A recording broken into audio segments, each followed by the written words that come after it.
What's going on, fishy friends? I'm back for a little while. I guess we're going to do a couple of shows.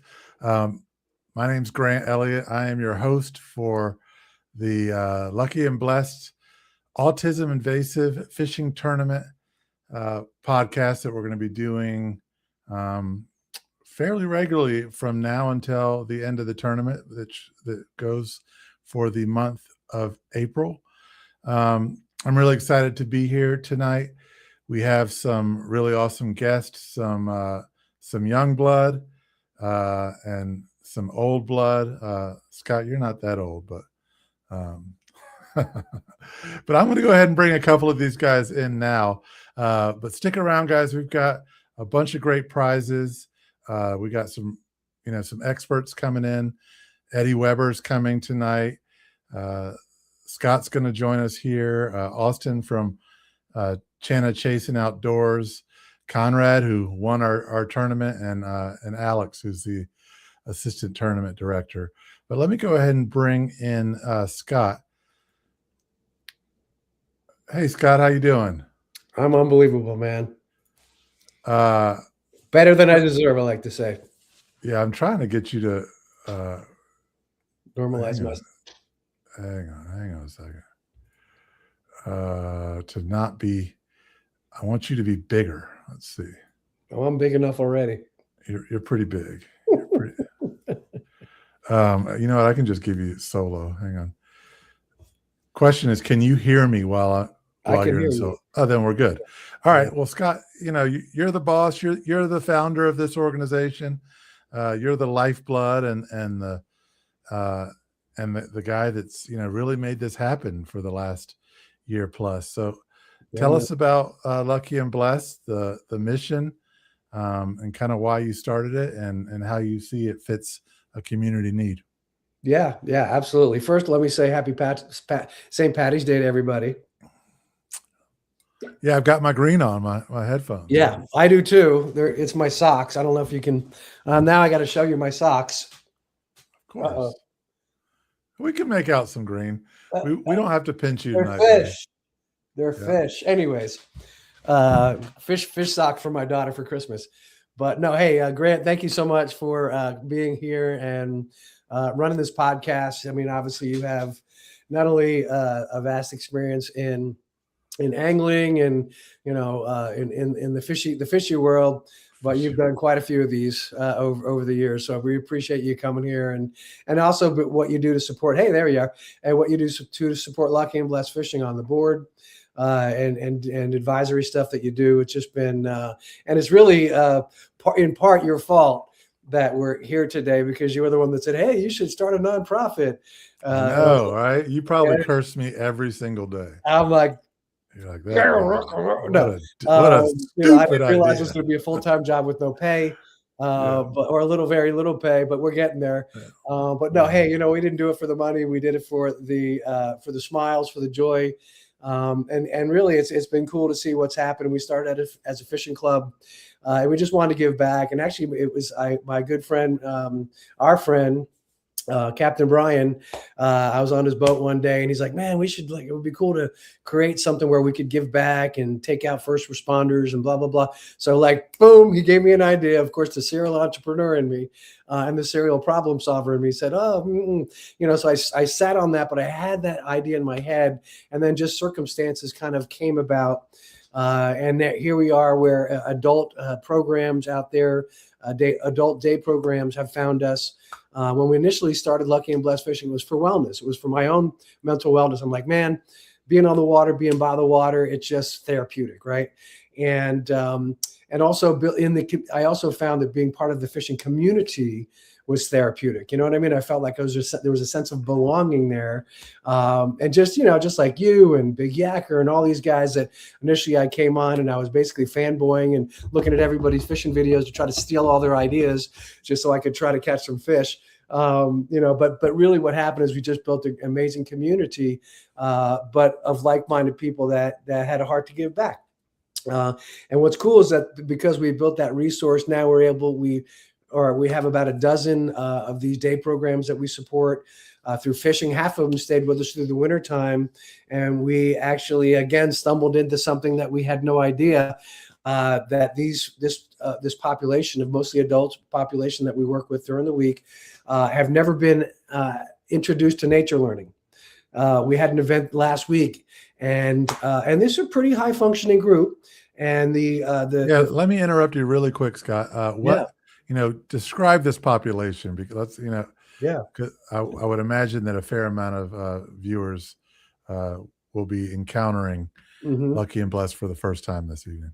Yeah, absolutely. Well, it's we like to say all abilities. We are a community of all abilities.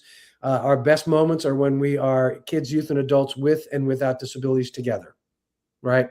So that's basically the underlying theme to this whole thing. It's not, we don't focus on folks with disabilities. In fact, we don't even like to use the word disability. It's usually different abilities, or all abilities that we like to use, because it's obviously more inclusive, but it's also more of a focus on their ability and not their disability. Right. So that's where we started with the population. But again, I started this thing for mental wellness. And what we realize is that, the big part of what we're providing for these folks is community, right? Is this sense of belonging. And again, there's a sense of wellness that they're getting out of this. Yeah, it's fun. They come and they have a blast, and they get really cool wristbands that say fun stuff and stickers. And it's really high energy, and we have a blast. We catch a lot of fish. But really what they come back, it's for the hugs, it's for the high fives, it's for the smiles, and it's for the belonging in the community. So last year that was, the winter programming, half of our clients stuck around, and it was just fabulous. We partnered with over a dozen. Well, I can't say partnered. Some of the parks don't like us to use that word. We collaborated with over a dozen parks in state and county parks in 4 different counties. 4 different counties to pull this thing off this wintertime. And it was an absolute huge success because these folks never had access to this information. And they're just so hungry for it, which is so cool. The parks, Jug Bay, and I'm going to wrap, wrap pretty quickly here, but this is an important part. But Jug Bay Wetland Sanctuary, I was checking out there and I said, why don't you have any numbers here about disabled population coming to your park? And she said, well, until today, we haven't had any. In 40 years, they've never had a group of adults with disabilities out there. Was this what is it? The PG side or the Anne Arundel side? Yeah. I mean, both sites. It's crazy. Both sites I've been to are really accessible. Yeah. I mean, that's the thing, is that, like Mclain Nature Center, one of our partners, I'm talking to him and he's like, we're going to go out and do some fishing with him now. So we got to, not only do we get a nature partner that's teaching nature learning, but they have cool fishing stuff at their park. But he's like, oh yeah, the 3rd graders come through. I'm like, so that's it. So that one park, that's all they do is teach 3rd graders. You know what I mean? But this population that we're working with, they didn't go through mainstream school, right? So they didn't have access to this. No one thought to teach it to them. They just love it. So it was a huge hit. I mean, really right now we're really fired up for what's coming up, man. We obviously the autism awareness event, the tournament. Last year, the event, we had 65 people. This year, I'm sure we'll have well over 100 over at Sandy Point. Just a big party, with all of our people, our family fishing together and fishing off the shore, going off of boats. So that's going to be amazing. Our summer camps last year were a great success. So we actually are adding one in Anne Arundel County in August, but we have 2 down in July, 2 down in Southern Maryland in July with our great partners at Greenwell Foundation that we started camps last year. Grant, I swear we weren't going to do camps. But Maria over at Greenwell said, we've been off mission for 15 years, just doing camps for the kids in the neighborhood. We need your help. And one phone call, we put them back on mission. So from my experience working nonprofit, I'll tell you the staff and, on all levels dread the summer camps, but the participants love them. So that's why you put them on, man, because the people you're serving really need them and really want them. Yeah, absolutely. So that's, we have the camps coming up. So we're excited about that. We have a couple, different fundraising programs to raise, some funds around that. And, but also even before we get to the camps, we're really excited about kind of circling back, full circle back to wellness. as we realize what we're doing here with these groups is providing a place of mental wellness for them, kids, youth, and adults. Doesn't matter what the age they are. It's really more kind of giving us more of a broad view or mission of what we're doing is, really providing wellness to kids, youth, and adults through fishing in the outdoors. It's kind of simplified our mission. It's amazing how our mission has kind of changed as we go. But we didn't change it, our activity in the direction of the need, which is why we're a nonprofit, the direction of the need changed. So really, again, back to need, I've been having a lot of conversations with my good friend Jerry at Nico's Bagels in Gambrels. Little plug for him. He did sponsor us with the bash, with some cool stuff for our auction. But Nico was Jerry's son, and he committed suicide. And Jerry, his whole mission is about suicide awareness and prevention. He has a foundation.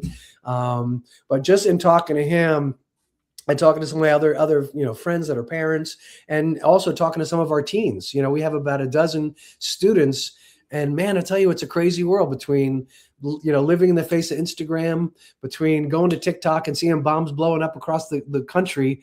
You know what I'm saying? Like, parents, don't worry about turning the news off. Your kid sees it on TikTok, before they even get home. So, but sit down and have the conversation with them, right? Which a lot of parents, hopefully are. But all the same, there are a lot that are not having those conversations, right? So we just want to have a place. So really, that place is going to be an after-school we're not using the word mental, but it's going to be an after-school wellness fishing club. So it's great because we already have high school students that want to come and do more with us, like Conrad, who we're going to introduce in a minute. We got a high schooler right now that's about to step in with us, but go ahead. That's about to break out here, right? So we're really excited of all these things that have come up, and we're just going to do a pilot in one school and see how it goes, and hopefully in the fall we can actually reach even more students, and just provide a place for them to have community, to have some wellness, and also to kind of merge generations, right? We have middle school kids, about 40% are struggling right now with some kind of mental instability or some disability, right? So that's, this is our people. Our people have kind of expanded now. But again, we're just getting back to wellness, and that's really what we're seeing and what we're finding with that kind of our mission driving that way. So, man, we're just excited. I know I could sit here, and you guys know I could sit here and talk all day about it, but we want to introduce our good friend Conrad, and it's a good time to segue. Can I segue, Grant? Absolutely. Take it away. I'm gonna. Man, I tell you what, this guy he came in and really at first I think he was just looking for some service hours, hey, you know what, God bless you. And it's good to be able to do that. But you know what, someone who is an avid angler, a tournament angler, man, I tell you, this guy not only loves fishing, but boy, can he fish. He was the I think you placed on our second place. Yeah. In a Rockfish tournament. Yeah. You should have just went with it, Conrad. Oh man, but it was like, I'm telling you, almost is Kevin on here? I can't even see if Kevin Thomas is on here. He won. It was like, it was minuscule difference, but Conrad, you got to pinch the tail, dude. Pinch the tail. It was actually it was my fault because the measuring board I had was too small. The one of the fish I caught was too big. Oh man, there you go. You gotta have a bigger board. That's right. Yeah. Get that the trifold. That's what I have. The trifold. I have that problem all the time. Fish are just too big, dude. Yeah. But anyhow, so so Conrad came out, and here's the thing: he just kept coming out, and he kept coming and volunteering, and then he would come and he actually came and volunteered with our bash event, which was a huge success, and we had a half a dozen students there. And we were very intentional when we were doing this, guys. Like, if you do anything, let's don't just do it. Let's talk to these students and tell them why we're doing it, right? Why are we doing this check-in like this? Why are we doing the fundraising like this? So it was a learning experience for everybody.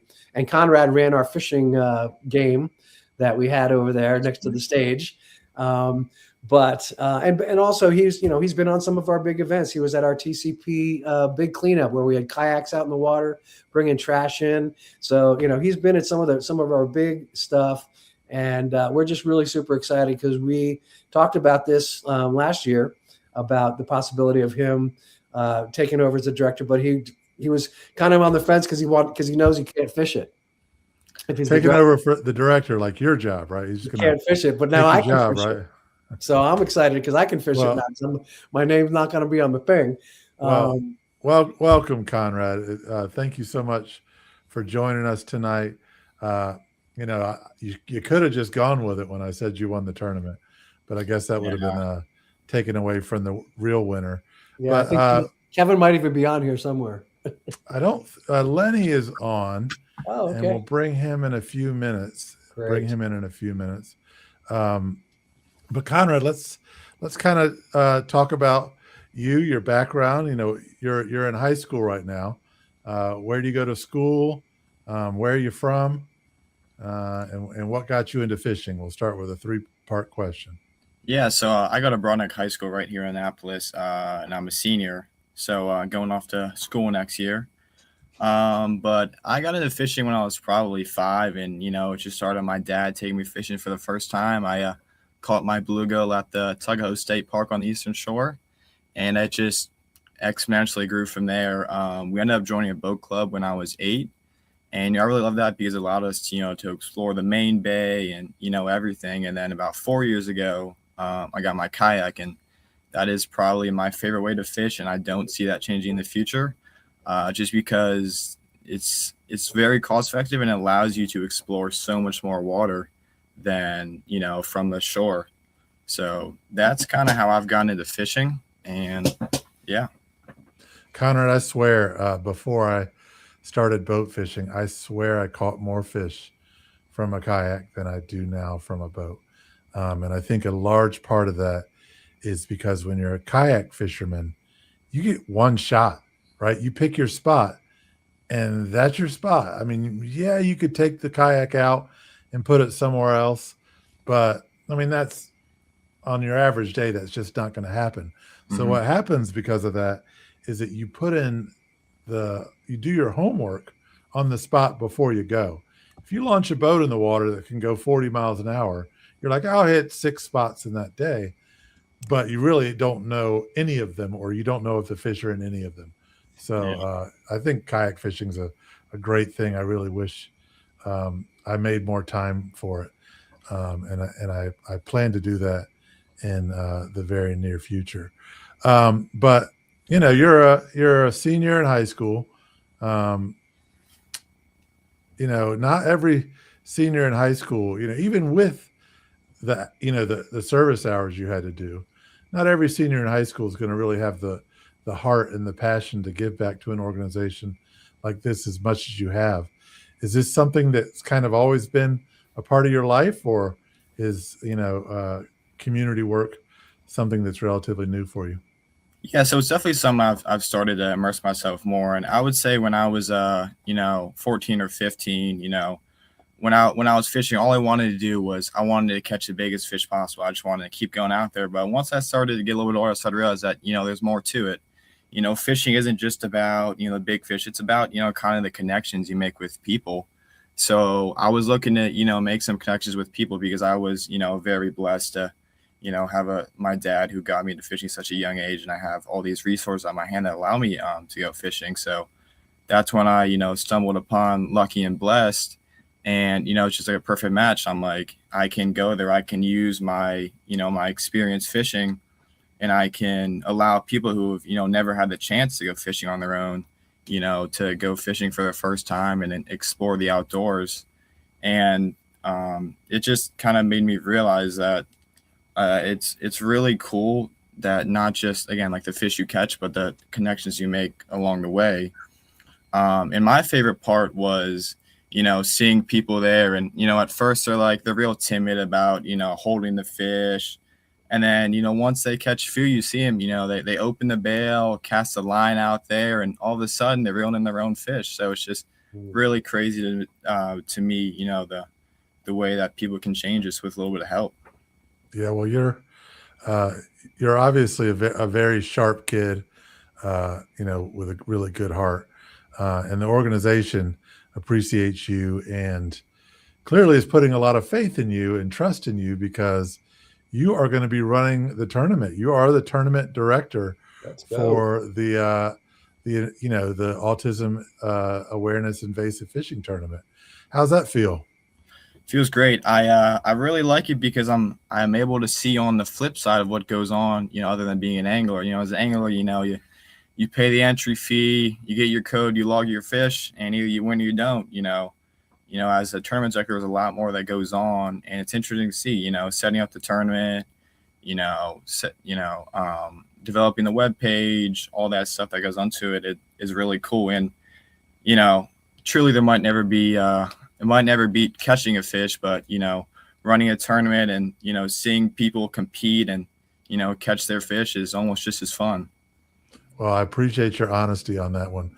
A lot of people would say, no catching any fish would be as good as the experience I get out of this tournament. And it's like, catching a fish is pretty freaking awesome. Yeah, but he'll be out there catching fish. He just won't be able to log him in the tournament, but he can log him in CCA's tournament. Yeah. That's true. So, Scott, you obviously, see a lot in this young man. What was it about your time with Conrad that made you think that, he was ready to be the director of a tournament like this? Well, like I said, from the moment he came out, we just knew he was our people. We knew that he had a heart for people, because you can fish. And a lot of people can fish. But when you come out and you get to be with this population that we honestly have been kind of shielded from, right? I don't know about you, Conrad, but I know when I was growing up, I agree. It wasn't like, hey, let's go over and talk to that family with a disabled kid. It was kind of like, hey, let's stay away, and I think it's kind of human nature, unfortunately. It's a bad part of society that, human nature does keep us away from people that are different than us. But you immediately came in, you embraced this population, and you could tell that you really were enjoying to kind of get to know them, maybe for the first time, in your life, and just how quickly you acclimated to that. And you've just been showing up, man. And, for me, I'm a big fan of do what you say and say what you do. Big fan, right? I know people that have done amazing things, but they have a problem doing that one simple thing. Do what you say what you do. It's really it'll get you a lot of places in life, right? But you're that guy, right? You say you're going to come, you show up. I think one time you had baseball practice and you send me a text message. Oh man, I got to go to baseball practice. But you know what I mean? But you did, right? Where another student maybe just wouldn't show up. I'm like, oh, where'd they go? Oh, well, they didn't even let us know. But that's the thing. That's, that responsibility, that level of responsibility. And again, you show up, you show up when it's needed. And that's been a huge help to us. So, this is your first tournament that you're organizing, but you've already put a little bit of work into organizing. What have been some lessons that you've learned thus far, Conrad, in organizing this tournament?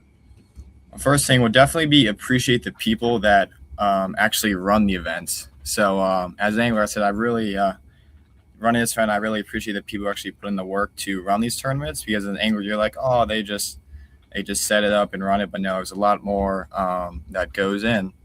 And, it's also kind of taught me, some skills like, coordinating with, others, responsibility, sticking to the timelines, which are different, but it's also, a learning experience. But like I said, I love it the most because it allows me to, see it from a different perspective as not being an angler. So it's really cool because it allows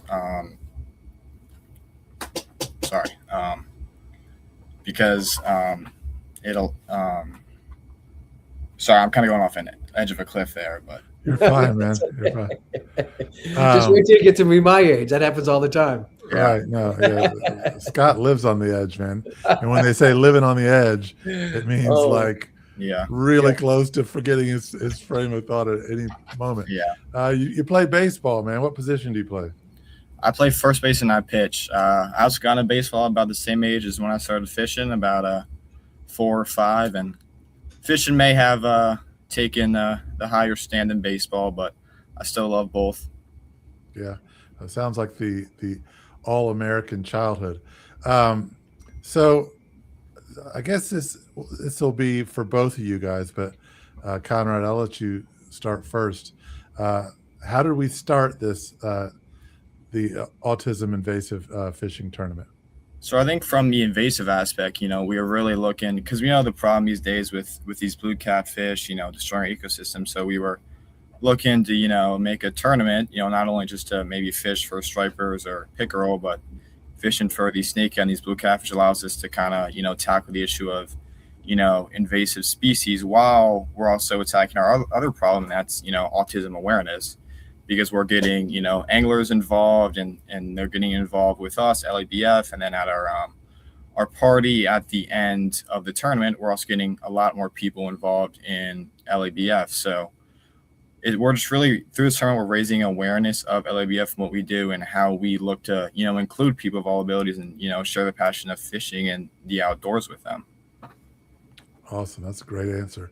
Scott, I'm going to let you chime in, but Conrad, take 10 seconds to text your buddy Alex and figure out where the heck he is, man. We want to. Oh, Alex said he can't come. I'm sorry. I should have let you. Oh, okay. Yeah. Well, might want to let the host know. I know. You were killing time to wait for Alex. I'm sorry. That was my bad. Well, Conrad, we'll put the entire burden of the remainder of these questions. I'm going to bring actually Lenny in just a second while we talk about the target species. I think that'll be fun. Yeah. But yeah, Scott, do you want to chime in on how the tournament got started? Yeah, well, we actually been doing an autism awareness event for 3 years, so this is our second year for the actual fishing tournament. We have good friends in Balanced Adventures. It's a group of teens with autism that we've been fishing with for 4 years now, and they're a big part of why we got started. And so, just by learning about this community and wanting to do more around awareness, and April being Autism Awareness Month, we figured that this would be our big celebration. The difference this year is that we used to have our fishing event, our community event in April, but it's been cold. The fishing has been horrible. So we're pushing it to May 16th. So it's going to a couple weeks after the tournament ends. So, the tournament's going to be April 1st to the end, to May 1st. But at least we'll have more of a chance of having good weather, getting on some boats and catching some fish, not like last year that we just had a lot of great community. No fish. Let's hope we get some warm weather in April. So I think so. I think we will. Snakehead topwater bite fires off a little earlier than normal. I think a lot of people are already catching snakehead already out there. Sure. Yeah. So if you're willing to put a minnow under a bobber, man, you can catch snakehead all year round. Yeah, but there's people out there doing inline spinners and frogs right now, catching them on top and subsurface. So I'm encouraged by that. So I think that's good. But yeah, I mean, for us, we want to raise awareness, but it's also a time for us to raise funds, to raise money. I mean, for us to do this, the only one way that we can do it is support, and that support of volunteers, that support of financial support, because none of this stuff is free. It does take time and money and effort and staff and to do all these things. So we just want to be able to you kind of utilize this as a way for us to kind of build some financial infrastructure that's going to help us continue our programs that took over 1,600 people fishing last year. So wow. Crazy. Yeah. Let's go ahead and bring Lenny from Simonizer in. Hey, Lenny, how you doing, sir? Good, guys. How about you? Doing really well. Thank you so much for joining us and being a part of the organization and this event. If you could just really quickly tell us about Simonizer Fishing and what got you involved in Lucky and Blessed. Awesome. Yeah. Lenny Simmons here, Simonizer Fishing Charters. We've been on the bay this is our 9th season. Met Scott a few years back, volunteered at one of his events he had out of Sandy Point. We've tried to hook up on a couple of them, but obviously the weather always plays a big factor in that. And several of them have been canceled and moved and relocated. So it's always a challenge trying to get people out on boats this time of year, especially with spring weather and Maryland. Maryland is, you don't know what season it is in March and April. I mean, primarily we blue catfish in March, but like it's been slow the last 2 weeks just because of weather. You know, I haven't really pushed the trips just because, I mean, water temperatures are still, you know, just now breaking into the 40s, and it's a challenge, man. So we look forward to getting started. Like we're going to really kick off between next week and April. We got a lot of trips on the books and look to get going. Good stuff. Well, let's talk about kind of the invasive species that this tournament will be focused on. And, you know, Lenny, since we're already sort of talking to you, and we just talked about blue catfish, what are you kind of looking at in terms of the trend for blue catfish once this tournament kicks off on April 1st? What are you expecting based on what's happened in previous years? So blue cats, you know, I'll argue this with anybody. I think they're the hardest fish to catch in the bay. Really? While there are days where it can be plentiful, they move a lot. They're very tide oriented. There's a lot of variables and factor with the blue cats that we find challenging every day. I mean, I've fished for the last 3 weeks. I've been fishing up north around the Susquehanna area, bridge and the flats and that kind of stuff. And I've found schools of blue cats up there that are 30 to 40 feet thick. In 70 feet of water, they're 30 to 40 feet thick on the bottom, and they won't bite. Like it's crazy. You would think a catfish, you could just lower bait down there and they would eat it, and it's not the case. So what I'm looking for in April, obviously the catfish are related. They're much like striped bass or any other fish. They relate to structure, meaning drop offs, channel edges, that kind of stuff. Generally, in the beginning of April, they're in the 30-foot range. But there are days when it warms up where you can catch them in 8 or 9, 10 feet of water, even shallower than that. I know it was Scott and most of the guys fish in lower, you know, I say lower bay, mid bay, you know, around say the Magathy and that area. Generally by mid-April, those fish are moving up into that shallower water column, say 20 feet and less. But a blue cat is generally always going to relate to some kind of structure, whether it's oyster beds or rocks or a channel edge or something. They're a predator fish, and they're going to be around some kind of structure. You're not going to see them a lot of times just laying out in the sand or on the flats. They like structure. Go ahead. No, I was just going to say they can't be that difficult to catch because I can catch them. I hear you. Like I said, there are days when they're really good, and there are days where you may fish for several hours, and then when the tide gets right, they're everywhere. They start moving. From what I've been told by several watermen, that a blue cat's much like a shark. It's got to move a lot. They move a lot more than most other catfish. They don't like to be with channel cats and some of the other cats. They like to. They're kind of bullies down there, and they like to move around. I like to use just switching over to like bait. I like to use LY. That's my primary bait, LY and eel. I've tried mud shad. Mud shad holds the hook much better, and there are times where I think that when the blue cats are moving with the mud shad for the mud shad's migration, I think they feed on those. But I primarily like the LY or even cut eel. Eel's a good bait. You know, I was fishing in Mallows Bay a few years ago, fishing for bass and snakehead, and I had a great time with blue cats hitting bass lures and like knocking the heck out of them. Wow.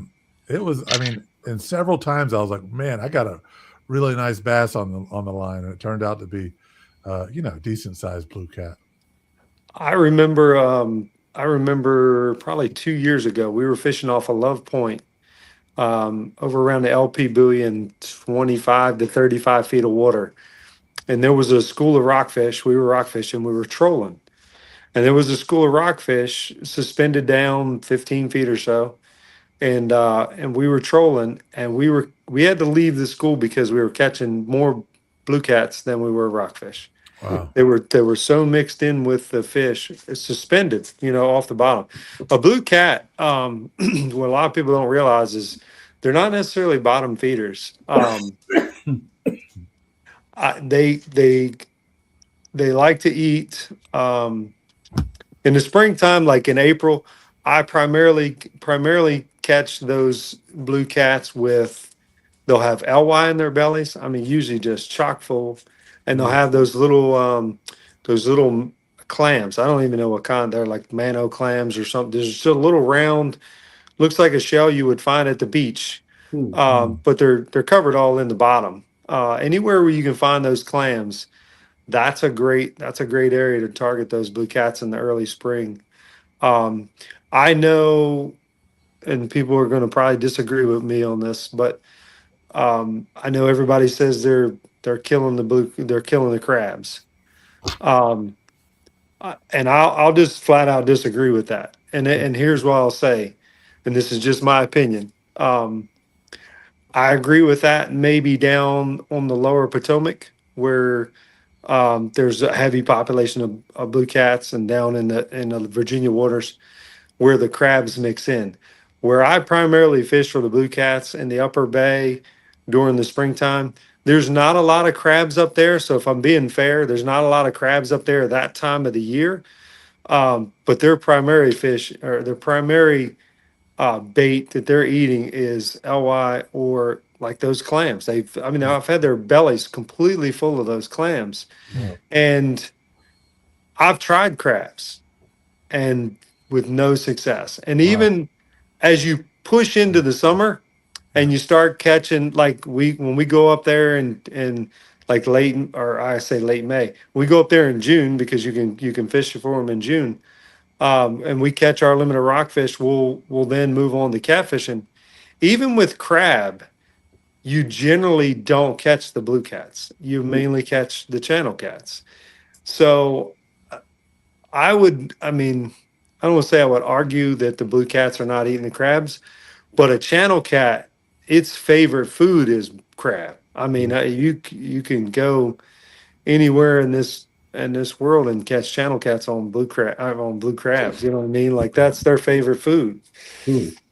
So I would challenge that, to some biologists or whatever. I mean, there's tons and tons and tons and tons of channel cats out there.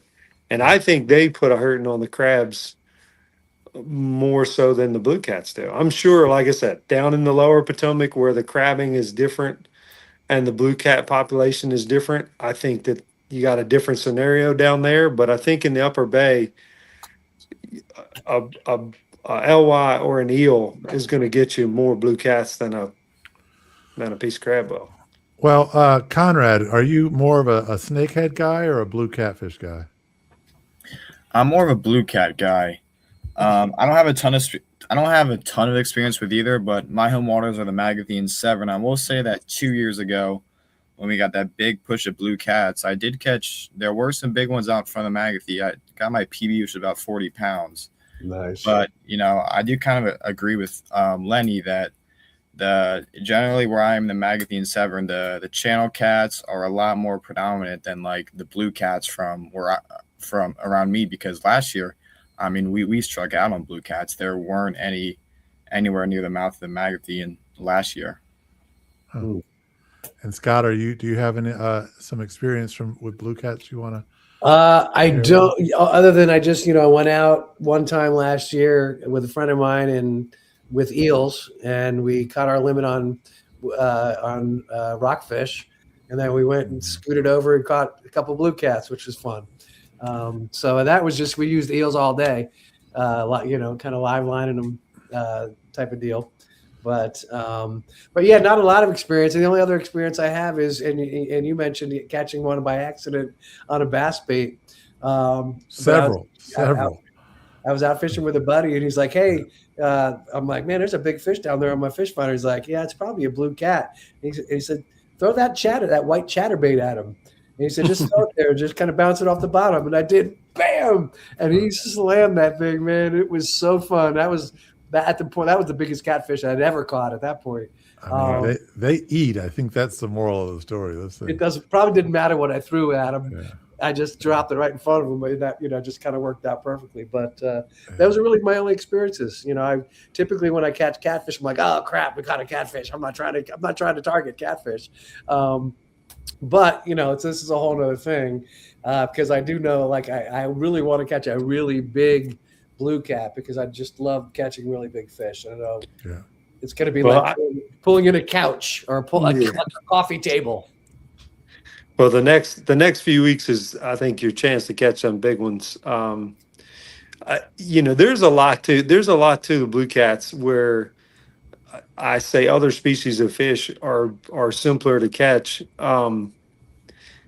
We fish primarily up in the upper bay for them March and April, and some days they're positioned. Tide is everything, obviously, up there. And I challenged this year because we had a much colder winter, and we've had a lot more fresh water, whether it's ice, snow melt, or just rain in that fact. So I'm challenging to see if the blue cat fishing down around the Magathy is better because the salinity is lower. I think that has a big factor with the blue cats, and their success rate around the Magathy and Severn River and some of those others. But right, I was going to ask, that's kind of a saving grace a little bit with the blue cat takeover that they're talking about, because they're going to have a hard time really establishing themselves in saltier water, aren't they? Yeah, I mean, it's there's some places that are much better blue cat fishing. I mean, I've heard of. Obviously the Potomac is a good one, and the Upper Susquehanna is a good one. The Upper Susquehanna is a great place for blue cats, and like I've literally seen them over the last few weeks, 30 and 40 feet thick. There's so many up there, it's unbelievable. Wow. But they don't eat like you would think they would eat, and whether you go up there one day and the water clarity is beautiful, and then you go up there the next day and there's logs floating everywhere and the water's chocolate milk. So there's a lot of variables you got to deal with up there, as well as down here. I like it down here a little bit more because the water's a little more stable. You got the tides, and there are areas down here that, I will only fish on an incoming tide, and there are areas that I'll only fish on an outgoing tide. And you think it's just a dumb old catfish, but it makes a difference. I can tell you it makes a difference. And even down to some of the baits. I'm not a gadgety kind of person, but like they sell it looks like a Zara spook, but it's got it's made into the line with a hook on it and everything. So and the Zara spook, folks, is just like a little topwater. Yeah, it's a little topwater bait. It's basically all it is a float. Mm-hmm. Like I bought just a little floats that you would normally use for like crappie fishing or something, and you put that in the line, and that actually floats a bait up off the bottom. And there are days where they will outfish a bait on the bottom 10-1. So like you can't. And there. Oops, sorry. No, you're good. You can't just be one track minded thinking that a catfish is a bottom feeder and that's where you need to be. Because every day we go out, we try different things if we're not getting bites and that kind of thing. Scents, we use garlic scent, we use Manhattan scent. Like we do it all to try to make sure that we're putting fish in the box. Ultimately we're charter fishing, so we got to put meat on the deck for the customers and that kind of stuff. Sure. So just being one track minded, thinking you're going to go throw a bottom rig out with a piece of bait on it, there are days where you're going to land on them and days where you're not. That was going to be kind of my next question, Captain, which was what's your rig looking like for people that, are interested in getting into this tournament, but maybe don't have a lot of, experience fishing for blue cats? What's your basic rig? So we use gonna a like a 6-foot rod, medium heavy. We have Shimano reels. They're the 4,000 and 5,000 series. Generally speaking, most of the catfish we're catching up here are anywhere from 10 to 40 pounds. Our biggest one last year was 56.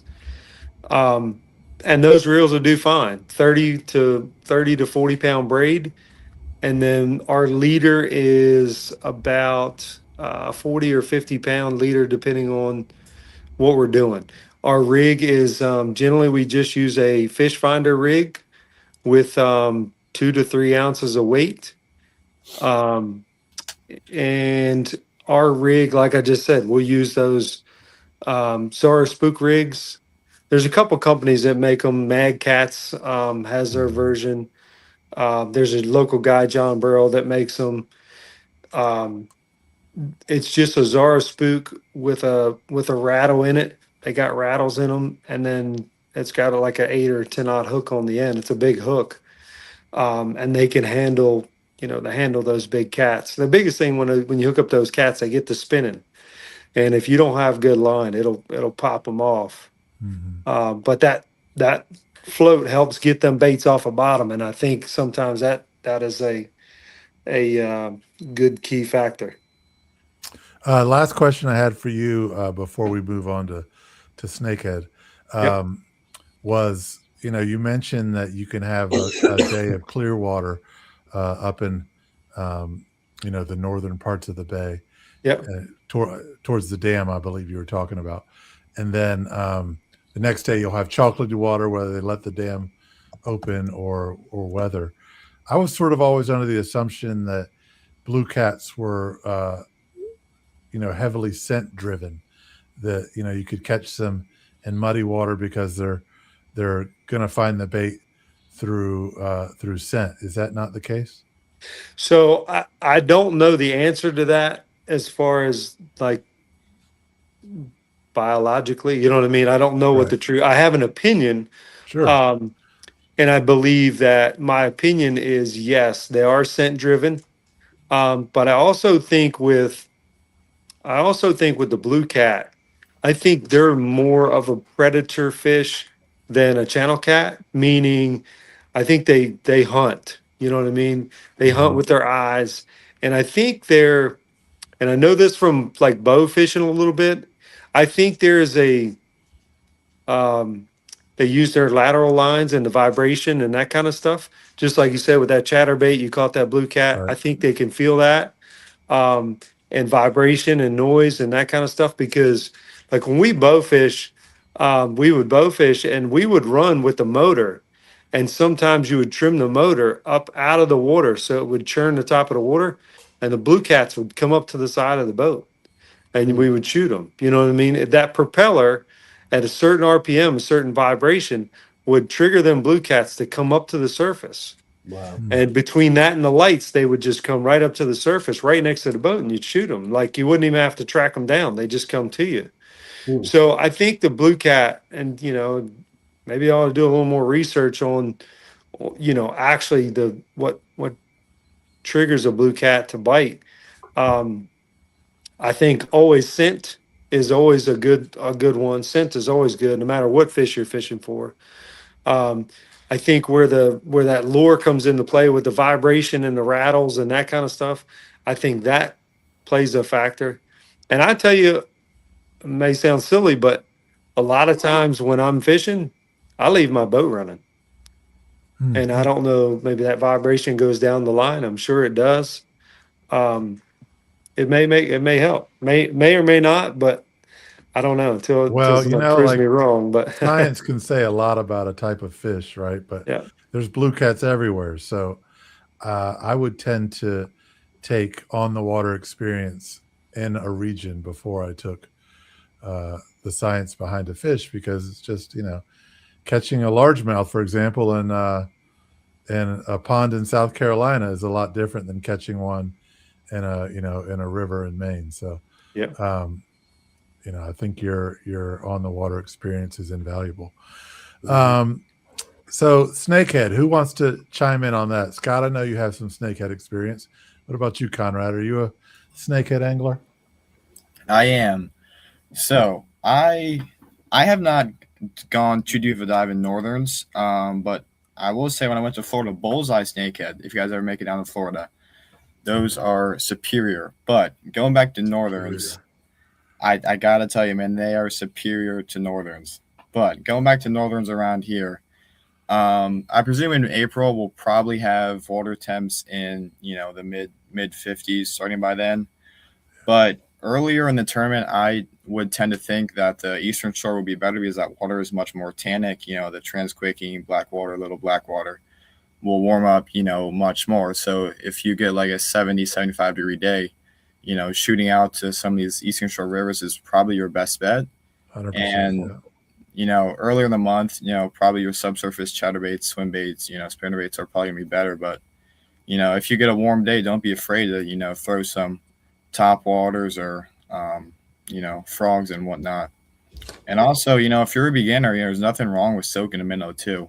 That's a pretty surefire way to get you a snakehead, and there's also a lot of blue cats in those same waterways, so you can knock out 2 stones at once. Yeah, that's a great idea. It might not be a bad strategy to have a minnow under a bobber on one rod and just have that sort of sitting out there while you're throwing a lure. My strategy for April generally, unless you have a really warm day, if you just want to catch, if you're not hung up on top water, a little bit of subsurface is probably going to outfish a top water lure in April. Yeah. But as you said, those shallow waters of Blackwater and, the transquaking and, a lot of those rivers, they warm up fast on a warm day. So a lot can change in a day. Mm-hmm. Lenny, do you guys target snakehead at all in your business?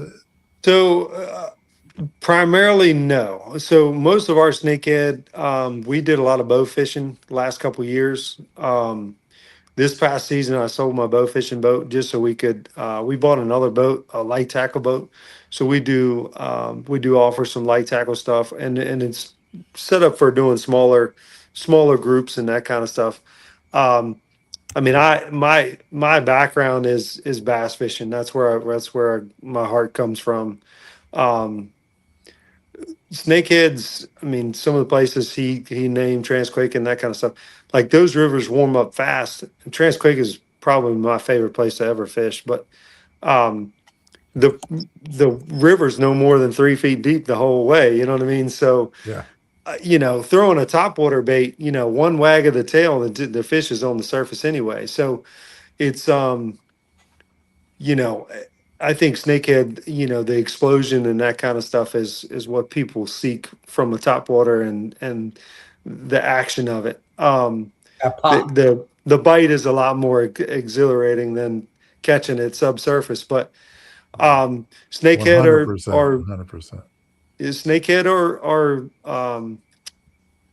opportunistic. You gotta catch them when they want to bite. I've been out on many like snakehead trips where you go down the bank and there's nothing there, come back 15 minutes later and there's 10 on that same bank. Like they move around a lot. They move up and down. They're very tide driven. That last hour or two of that outgoing tide is key. So if you're going to the shore, and if for viewers and you're going to you only have several hours that you can fish, I would target my time frame to fish around that low tide. Yep. If there's any one thing, whether it's a topwater bait or a spinner or a chatterbait or whatever you're going to do, I would try to focus around that last 2 hours of that tide. I think that's going to be your best bet, regardless what you do. Yeah, I think a big part of that low tide is I've been targeting snakehead many times, and one of the biggest issues is when there's a fair amount of water in the area that you're fishing, that water goes way, way, way back in the cover, whether it be the grasses or the pads or whatever, and you can't get to those snakehead. Right. So I mean, it's really a matter of space, right? When the tide goes out, the snakehead get pushed out into water that an angler can reach. I've seen snakeheads on low tide. We bow fishing. I've seen snakeheads 20 feet or 20 yards up in the woods, like up in the brush where there's no water. Like there's no water. They'll just lay there on the mud until the water comes back in. Like it's the most crazy thing you ever seen. Catfish can do that exact same thing. You can have two ponds separate, and if you get a heavy rain and there's a little bit of mud in between, both ponds will have catfish in them. Yeah, it's crazy. Snakehead are an incredible fish. They multiply. They protect their young while they're growing. They'll be around forever. I can tell you that. Yeah, they're everywhere and they're nowhere, I like to say. Yeah, because they're hard to catch. They are hard to catch. The good news is that but you get a good day. Yeah, they're. Oh yeah, fish. I mean, last year I went out like literally 3 times. 2 times I caught bass, no snakehead, and then one time I went out with my buddy Chad, Channel Chad Marquette, and he, off the bank, and we both landed a snakehead like within 5 minutes of each other. That was the extent of it, but mostly because I didn't get out fishing much last year. But man, here's one thing, and 2 guys that are coming on. One is Austin Kreisher from Channa Chasin Outdoors, who does catch a lot of snakehead. Austin, how many snakehead did you catch last year? Last year I got 538 total with a total of 37 dragons. So I consider that a fish over 30 inches. How many have you caught so far this year? And Austin, just so everybody knows, Austin, great volunteer with Lucky and Blessed, has been with us for years, and he catches some snakeheads. So how many did you catch so far this year, and what's happening out there at Blackwater? Because I know you spend a lot of time out there. I do. That's one of my main places. I've got 13 this year so far. I've got 7 on top water, 6 on subsurface. My first one this year was actually on top water.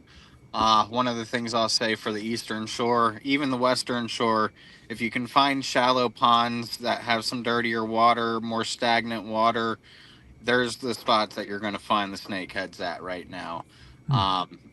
Right around Blackwater for us, that water heats up real quick. When we had that warm stretch of 3 days of weather over the 70 degrees, pushing 80 degrees, our water temps got into the 70s already out here. Now, it's fluctuating already. We're back down into the high 40s, mid 50s or so, depending on the day and the night and everything like that right now. But for catching them wise, especially on the Eastern Shore, wait until that afternoon bite for that sun to come out, really kind of heat up that water a little bit. They are active in the morning at points, depending on the warmer mornings that you get. But subsurface has been real good for me. High Octane Custom Baits. They're a local guy out of Maryland, also near the Annapolis area. He's got some really good chatter baits that I've been using. They're the weedless chatter baits right now. A couple colors that have been really kicking butt for me this year already are the electric chicken and then just the white. So the electric chicken's just that pink and chartreuse kind of color pattern there. That's been working real well for me on the early mornings or those cloudier days where there's not as much light. It just seems to make them pop a little bit. And then top water, that's one thing I love. I throw that 95% of the time. Once I find that first bite, that's what I like to throw. Good tips for that early season right now, as the waters are still heating up and they're still kind of bouncing back and forth, is working those pockets slow. Find those pockets up next to reed lines, up next to the little islands of the pods in Blackwater area. If you fish that area, you know what I'm talking about a little bit more. But anywhere like that where you can find some structure for them to sit by, or some shallow mud flats, is where you're going to have the best bet right now for them. So casting into those areas, and don't be afraid to cast multiple times and watch for signs. Some signs I've been watching for is like bubbles popping up behind your frogs. You'll get either sometimes little patches of bubbles pop up, or you'll just get a nice solid bubble coming up where it's showing some interest behind there. Or a wake. Watch out for any different size wake than you're used to, than your frog making.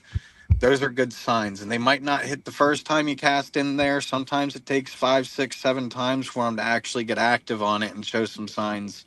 But be patient, and you can get them. Well, Austin, thank you so much for joining us from the Witness Protection Program. I didn't hear from Scott until a little later, so I was on my way back from getting some food, and I was like, let me pull into this parking lot real quick. No worries. Hey, brother. we don't care where you. We just want you to come in. We don't care where you are. I'm just. You don't need to have a a fancy background like me. We just want your knowledge and experience and your love of the Scott game. can tell you I'm not good with technology. No, you made it, man. But speaking of technology and experience and your passion, tell us a little bit about Channa Chasin Outdoors. So I started 3 years ago. This is my 3rd year doing it now. Last year I went full time, where I was guiding 4 to 6 days a week most of the time of the year last year. I've been fishing for snakehead now for about 7.5, almost 8 years. And I tell you, I kind of had a bad situation with an ex, and I got back onto the water, and that's where I found my happy place, was chasing these fish. I mean, Sounds like back my into story. this. What was that? That's kind of like my story. Hey, that's what's one cool thing about fishing and everything. You kind of get a different background from everybody, and that's one thing I love about guiding. You get a different background from everyone there, but then you get to put people on their first snakeheads, and watching them and the excitement that they get from that, it brings you back to the memories of you catching your first one. So like, I try to tell people and everyone, if you're catch any fish that you catch, no matter what size you're catching, they should all bring you happiness and joy. And you should be lucky and blessed, as we've gone with Scott. You should be lucky and blessed to catch them. It's just Mother Nature brings them to you, man. So be lucky and feel it, man. They're awesome fish. I heard kind of a part of it of you guys talking about them. They are tricky. They'll hop up into anything now, man, and they'll go sit in 3 inches of water, and you'll see the whole body of them sitting out, and it's awesome. I just posted a video up the other day of me missing one, actually, because the hooks drove into the frog body, but that was awesome. I spotted him coming around a corner in about 6 inches of water, sitting behind some arrowheads, and I threw the frog right past him, and he came up, and man, the first hit he gave me was incredible. I mean, he absolutely smoked it, and I just messed up. Well, it's snakehead they're tricky, man, and you got to set that hook. You can't lollygag around. As I watched my buddy Eddie Weber, who's going to be joining. He just texted me. He's on his way in, coming back from his kid's soccer game, or practice or something. But man, you watch someone that sets a hook, right? You watch Eddie Weber, boy. The hook's at 10,000. Your hook's at 10,000. He puts his back in it, and your back in it, and everybody else's back in it when he sets a hook. Every time I'm out, I'm like, I got to set the hook like Eddie. I got to set the hook like Eddie, because I have some of those little baby set hooks are gone. Oh yeah, that's not going to catch a fish. No wonder he didn't. How did he get away? Oh, that little wussy set hook. That's how he got away. And then another thing with them too is waiting on that hook set. If you're throwing top water on them too, you got to wait about. 3 seconds is what I tell customers. 3 seconds. If you got to count out loud on them. But while you're counting, reel that slack out of the line and then give it your all. So Austin, I didn't realize it. I just started asking you questions, and then I scrolled down to your spot on the agenda, and I'm like, man, we're knocking them out pretty good. But I do like to always sort of tailor things to someone who either doesn't have a lot of experience targeting a certain species during a certain time of year, or maybe they don't have a lot of experience targeting that species at all, right? We want to, Lucky and Blessed is a very, inclusive organization. Yes. So we also want to be inclusive of people of varying angling skill and knowledge. So with that, if you were to give advice, or maybe like one sage nugget for someone that's going to be fishing for snakehead in April? Let's make the entry point easy. They're going to be bank fishing. Yep. Right. What would that one bit of advice be? So if you're bank fishing off and you're over by a river, I'd say look for any type of structure that you can get towards. Any down trees, anything that's an ambush point. So I know a good example for the people in the Anne Arundel County area. If you go to Route 3 Bridge right there over by the PG County line, you can go park there and go down on the bank. There's a little creek that runs in right on your right side, and you can go over there's there. somebody watching that's like, shut up. Well, it's okay. It's a pretty well-known spot. It's a pretty well-known spot. That's a civilian spot right there.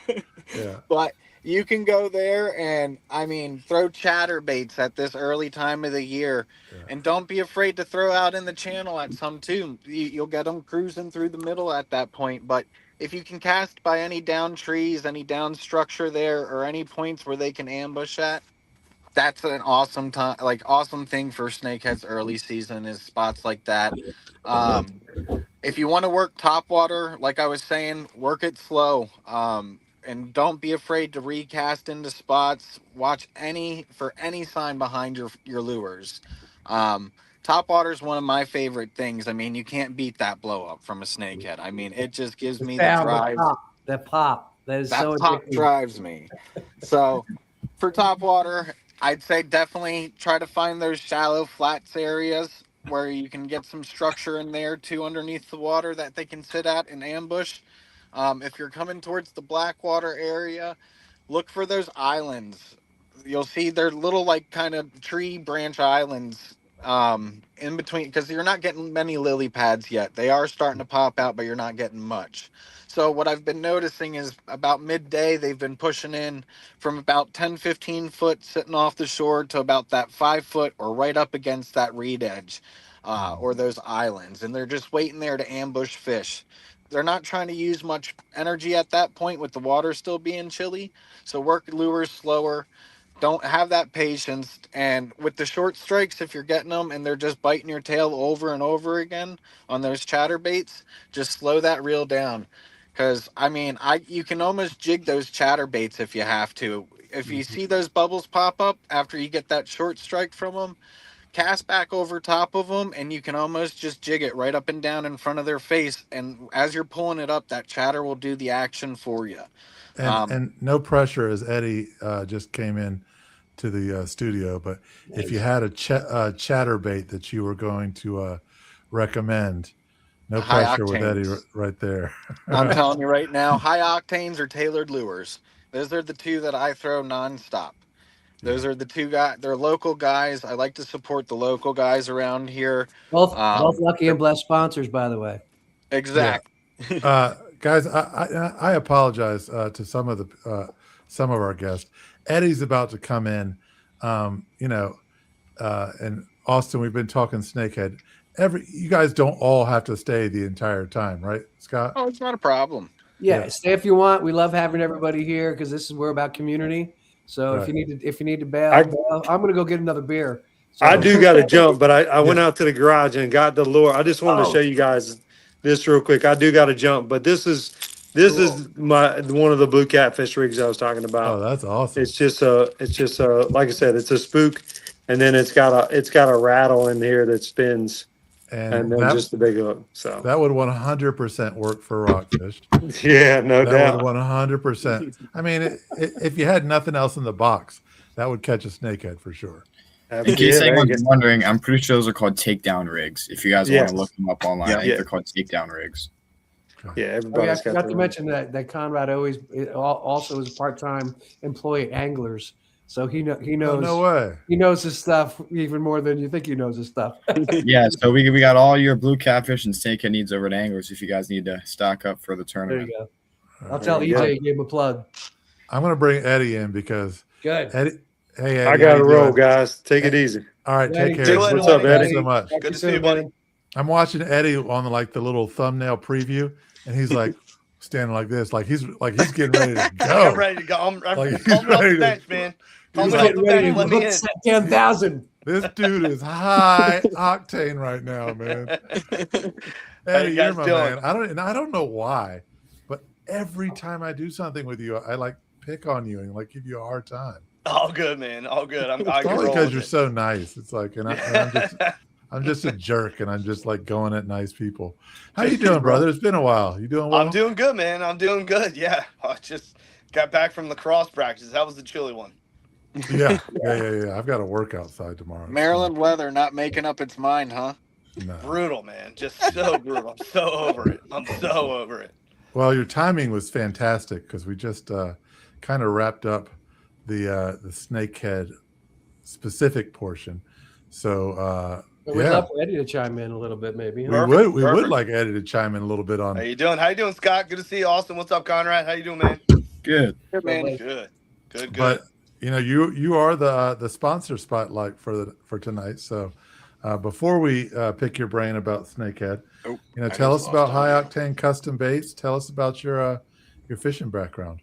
Yeah, absolutely. So owner of High Octane, took it over from my buddy Steve officially 2025, but was helping him run it a little bit before that too. He started it in 2020, kind of late 2020, and yeah, it's crazy that we're going into our 6th year. Slinging baits, you know, behind me. We make all of the subsurface stuff. Weedless chatters, inline spinners, stuff like that. Literally from raw wire, raw hooks, raw weights, powder coat, everything. And then also have, you know, our ducks and topwater stuff that's just been flying off the shelf, which has been awesome. So a lot of weedless stuff, extra strong. We amp up all the split rings, the wire. The wire is musky grade wire, super strong hooks. Like Austin said, they're great options for snakehead. Well, I fished with your baits before, and they're you know, amazing snakehead baits. But you also make, you know, fantastic pickerel baits. So you know, Yeah. a lot of the baits can also be used for rockfish. You do a lot of I mean, you're an incredibly versatile fisherman. You know, I know some anglers that probably get out a little bit more than you because they don't have quite the family obligations that you do, but Right. you get out quite a bit. As much as I can, yeah, for sure. But you know, you've shown us a few baits so far, but you know, touching on snakehead for a second, what's your favorite lure for targeting snakehead? And let's pare it down a little bit since we're coming up on April, and April will be the span of the tournament. What are you throwing in April for snakehead? For sure. So for April snakehead, especially when the water's still pretty chilly, I love the weedless chatter. Either a weedless chatter or an inline.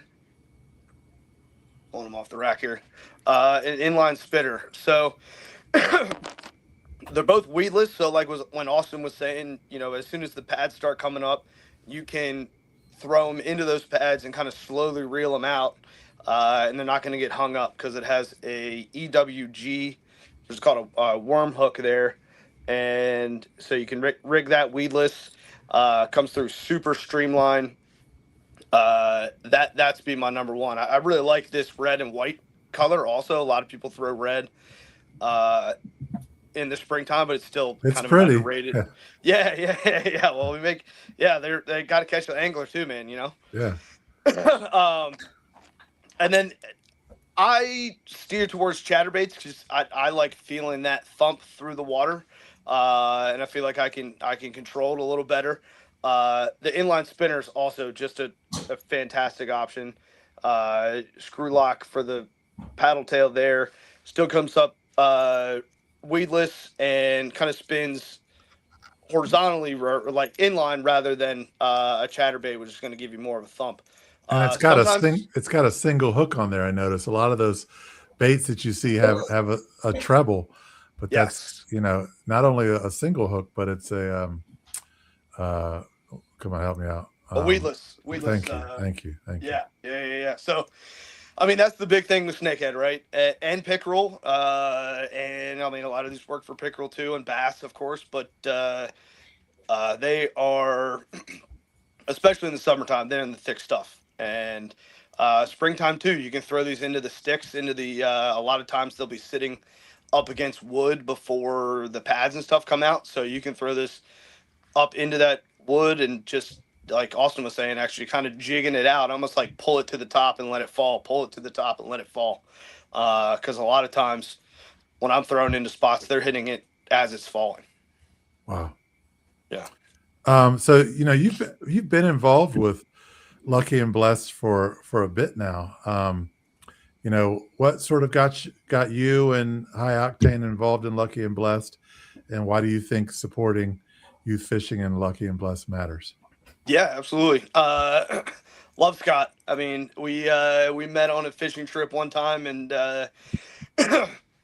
and fished the whole weekend together, and just had a blast, and just have been supporting whatever he's been involved in, and once it formed into Lucky and Blessed, I was happy to be a sponsor and a partner with him, because it's all about getting people on the water.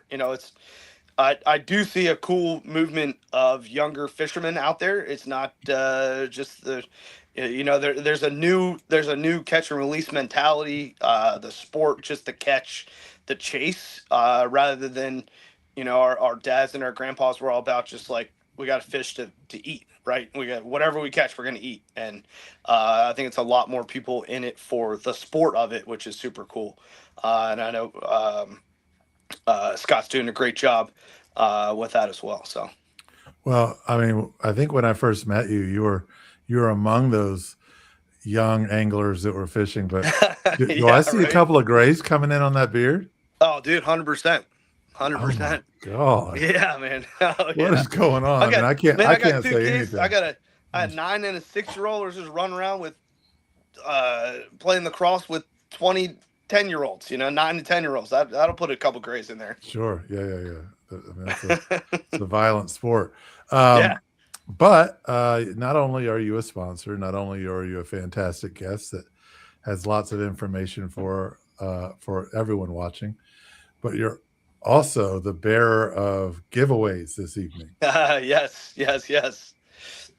So yes, apparently there's a High Octane custom baits giveaway, and there are 4 custom lures of the winner's choice. Do you want to? 3. Sorry. 4 works good too. 4 Man, you enters good, or 3. You know what I should have done? I should have been like, Figured out. there are 8. Yeah, There are 8 custom lures. I would have agreed to anything for Scott, right? Right. Well, I mean, it's just not a good look, right? If I said 8 and you're like, sorry, there's only 3. Yeah. We can give, but to people to get, all abilities on the water, but that's a little much. That's right. Full tackle box. So we got 4. All right. So, Yep. So can you show us what we got? Yeah, so you can choose from any 4. Either the inline spinners. Just message me and I'll put a package together for you. I dropped the link in the chat. Pull the things I recommend. I love our ducks as well, and the Frogzilla. So this is an awesome option for snakehead. Nice slim body, and it walks so easy, which is super nice. A lot of the snakehead you're throwing in and you're letting it sit there and chill for a little bit, because the splash will attract them, so they could be sitting right behind your bait, and all you need is just a little twitch for them to hit it. So you said you could pick any one you want. Do you have any of those inline spinners that are covered in diamonds? And yes. Well, there's something look like diamonds. How about that? Cubic zirconium. Yes, exactly. And Scott, can you put up the registration link for us, please?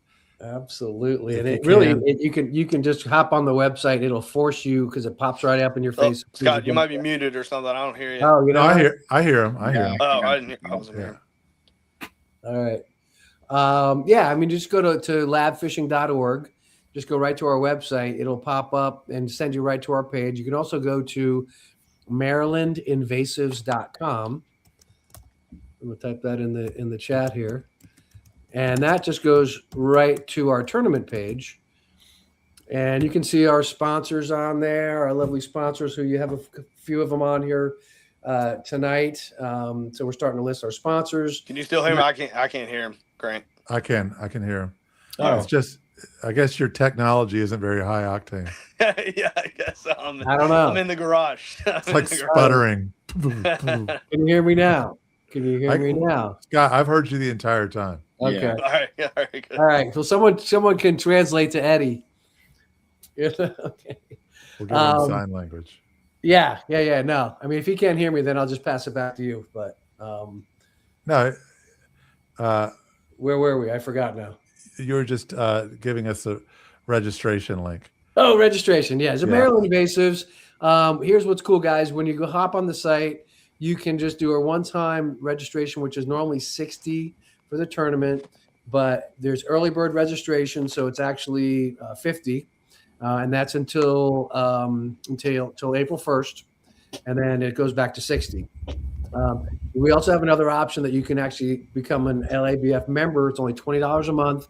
You get an Invasive shirt which has our Invasive logo on the back, this logo on the front, has the Invasive hat, which is in my car, so I can't show you, but it's the snake head and the blue cat instead of the rockfish, which is our original logo. So if you have $20 a month, plus we're going to be having events like this. And I'm sure anybody that's on tonight has learned some stuff. So we're going to be having, part of that membership is going to be exclusive member-only events, both online, in-person, and fishing events. So $20 a month. But for us, we really just need to build some stability here at the organization so we can be here and do this again next year. So that's, yes, join the tournament, $50, but consider that $20 membership. You are going to get a lot of cool free stuff and also help us to continue doing what we do long term. Well, Conrad, I apologize. You've been sitting there very patiently for quite a while. Well, he could have told you all that stuff, so I should have just. Well, he could have done and much better too. Probably. But since you're still here, I want to go and just do a couple of, fleshing out the details a little bit. What's the format of the tournament? So it is a catch photo release, not necessarily release because you can keep or you can choose to release them just because they're invasive species. So what you're going to do is once you sign up for the tournament, you're going to get a code sent to your email, and you'll just put it on like a little piece of paper, write it down, and when you go out fishing, once you catch a fish, you're going to keep that code in your picture, take a picture of your fish, and submit it to our tournament. And so since our tournament is blue catfish and snakehead, we're going to have our prizes are going to be first, second, and third place 5 fish biggest stringer of blue catfish, and first, second, third place 5 biggest stringer of snakehead. And we will have our one prize, which is the most combined logged inches of snakehead and or blue catfish. And then for the area, this is a Maryland tournament, so all Maryland waters. And if anyone's interested in fishing the Potomac, the Maryland line, the Potomac is in Maryland water, Maryland creeks, and the main stem of the Potomac. It's just the creeks on the Virginia side that are not included in Maryland. But if you look on like a map, those are out of bounds. Got it. you can see the line on for Maryland. I think they've officially renamed it the Potomac, though, right? That might be it. So the prizes that Eddie is giving away, the 12 custom lures. How do people win those? So you win those by being a member of the tournament. So once you sign up for the tournament, you're automatically entered into a raffle every live we do. And at the end of each live we do, which is once a week, usually they're going to be on Tuesdays, you'll be randomly selected if you win for a giveaway each week. And this week they are 4 of Eddie's lures. Awesome. Awesome. Tournament dates, just, which days can people fish, and when do they start, and when is it over? So you can register anytime, but the tournament dates are April 1st to May 1st. And I believe our celebration is May 11th. Sorry, yes, May 11th. All right. I think, Scott, did I miss any big stuff? Because if not, we're gonna run to the rapid fire questions and then close us out. All right, and then are we doing it with the best question of the night, or no? We're doing it with whoever's in the tournament. That's how we do it. We're right? just doing it with whoever's in the tournament. Yeah. All right. So we need to figure out who's in the tournament. Well, yeah. I mean, exactly. Everyone's got to sign up for the tournament, guys. Go to MarylandInvasive.com, sign up, rewatch the video. This video will be up. So if you want to check out the details that you missed that Conrad said, rewatch the video and find those. But the people that are here, we're going to go rapid fire questions, guys. We're going to go favorite fish to catch. You know what? Let's just do this like this. All right, Scott, what's your favorite fish to catch? I gotta say rockfish. Eddie, what's your favorite lure? The duck.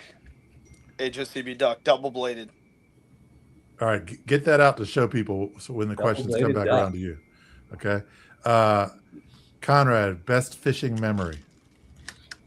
My best fishing memory was about 3 years ago when we were fishing the Patapsco River in August. And this was no normal day because we were going up to Fort McHenry. And for about the entire day, there were rockfish blitzing all over the surface. So we had about a square mile of blitzes all to ourselves. And we probably caught 80 or 100 fish combined that day. So that was probably the funnest fishing day of my life. That's awesome. Yeah. That's a good day. Yeah. Yeah. A day with blitzing birds and blitzing rockfish is, that's almost, I had one like that. And I'm sitting here trying to think of my favorite fishing memory, but that's not rapid fire. Scott, was it your favorite fishing memory when we were out and you caught that 40-inch rockfish on the perch rod? Oh, that was pretty cool. I have to say my favorite one, I was out with on Sam Azoulay's boat, and we caught 53 rockfish over 40 inches. Wow. That's a day. Yeah.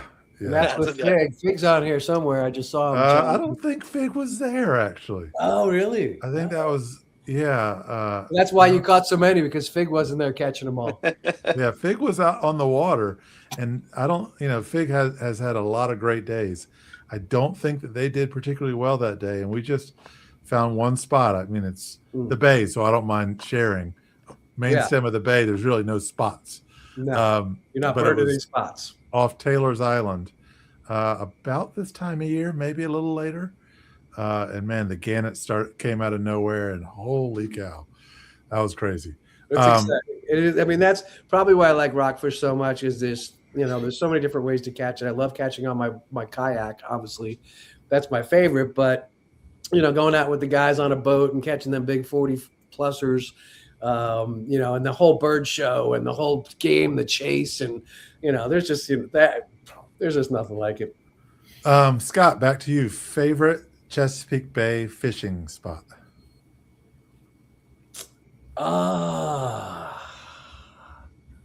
Remember, this is rapid fire. I'm going to go with Poplar Island. Poplar Island, okay. And we're going to do this for everyone. Eddie, dream fishing trip. You've already been on a dream fishing trip. You went all through Florida last year. You don't get this one. Trip? Come back to me. I'm trying to up the ante. Conrad, dream fishing trip. I'm gonna say going to Australia and catching those big giant trevallies off the rocks.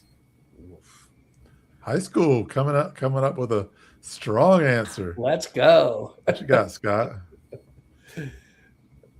Dream trip? Yeah. I would say fly fishing in Colorado. I would have to go down to the Amazon and catch some of those, not the peacock bass that we have in Florida. I'm talking about those freaking 18-pounders. mutant monsters down there that, I mean, when they hit topwater, you'd think that a bomb went off. Like, take a snakehead topwater strike, multiply it. What do you think, Eddie, by 20? Oh, yeah. Well, and you got to like dream trip it like on the boat with 20 dudes. You're taking out, like, they tow like 10 bass boats behind them on these giant boats up the river. I mean, you'd have to do it like to the max. Oh, I've seen them, like I've seen it on TV. That's the only way I've seen it, but it's a lot of work to get there. Oh yeah. Yeah. I mean, nobody said an easy dream fishing trip. I mean, we talk about you talk about putting the work in. That's putting the work in. Yeah. Eddie, did it come to you? Yeah. So probably Malaysia, giant snakehead to cross that off the list, which could be a early 2028 trip that's in the works. Cross my fingers. Sounds like write it off a business trip to me. That's right. That's right. Let's go. Well, guys, Conrad, Austin, Eddie, Lenny, Scott. Did I miss anybody? No, man. What a crew, huh? Alex is gonna help run this tournament as well. He wasn't able to make it tonight. Yeah, but, really quick. Just really quick about Alex. Alex is a student at University of Maryland, and he actually came to us because of Conrad. Conrad was talking to one of his college advisors and mentioned what we're doing. He knows Alex, and then Alex came to an event. I'm like, I had no idea how, but actually Conrad is out there recruiting people for us. So that's where Alex actually came in through Conrad. That's awesome. Amazing. That's awesome. Very cool. Yeah, I mean, the gift that keeps on giving, Conrad. That's you, man. And now they're co-directors together. Conrad's the director, and Alex is the assistant director. But Alex is a boat captain. He's been a first mate on a couple different charter boats out there. Again, another experienced angler, but so loves Lucky and Bless, and that's kind of, he just calls me all the time. What can I do? How can I be involved? How can I help? Am I doing it? Am I doing enough? I'm like, oh my gosh. So just so lucky and blessed to have these young guns here running this tournament for us. Well, Lucky and Bless has a lot of young energy, and Conrad and Alex, old energy, and Eddie, and ancient energy, and you, Scott. Yes, I mean, it's just an exciting time to be involved in the organization. Eddie, this is what happens after. Oh, I know, man. I know. Bro, college, in college, it looks like that. Scott, you're killing it, dude. You've got a full head of hair, and what are you, 84? I know. You got a full head of hair. You're rocking it, dude. That's why I didn't wear a hat today. I have a good hair day going. You're a silver fox. Anyways, thank you to all the guests that came out. You guys are awesome. Thank you to everyone who tuned in. It's going to be a fantastic tournament. And we'll be here next week, right? Next Tuesday? Yeah, and we should probably check and see if anybody signed up. Well, anybody online signed up? Because we're going to do this giveaway now. We're going to do it next time. Yeah, do it. Let it run for like a week, and then pull from a hat. The first week sign-ups or something like that. We'll do it next week. Yeah, let's do it. That's a great idea. That is a great idea. But thanks so much. It's been a great show. I've had a great time. Yeah, it's really got me wanting to get back out in the water. I just got to dive through my schedule and make it happen. But thanks, everybody. Have a great night, and we will see you next week. See you guys. Awesome. Thanks, guys. Appreciate it, Grant.